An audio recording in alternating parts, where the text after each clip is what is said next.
Hello అండి, నేను మీ Shirisha Vanapalli. Welcome back to my channel. అందరికీ ఎంతో ఇష్టపడే పప్పు టమాటాని ఎలా చేసుకోవాలో ఈ వీడియోలో చూద్దామా. ముందుగా కందిపప్పుని ఒక గంట సేపు నానబెట్టుకోవాలి. ఇందులో చిన్నగా తరిగిన టమాటా ముక్కలు ఇంకా పచ్చిమిర్చి ముక్కలు వేసుకోవాలి.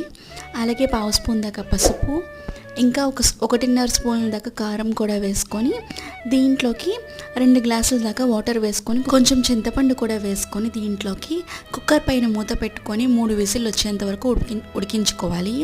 3 విజిల్ వచ్చిన తర్వాత స్టవ్ ఆఫ్ చేసుకొని పప్పు అంతా ఒకసారి ఇలా గరిటతో మెదుపుకొని రుచికి తగినంత ఉప్పు కూడా వేసుకొని 10 నిమిషాల పాటు మీడియం ఫ్లేమ్లో పెట్టుకొని పప్పుని ఇలా మరిగించుకోవాలి. ఇప్పుడు తాలింపు కోసం ఆయిల్లో జీలకర్ర, వెల్లుల్లిపాయలు, మినప్పప్పు ఇంకా ఆవాలు వేసుకొని ఫ్రై చేసుకోవాలి. అలాగే ఎండుమిర్చి ఇంకా కరివేపాకు కూడా వేసుకొని మంచిగా ఫ్రై చేసుకొని మనం మరిగించుకున్న పప్పులోకి వేసుకుంటే పప్పు టమాటో రెడీ అండి. వీడియో నచ్చితే ప్లీజ్ సబ్స్క్రైబ్ చేయండి.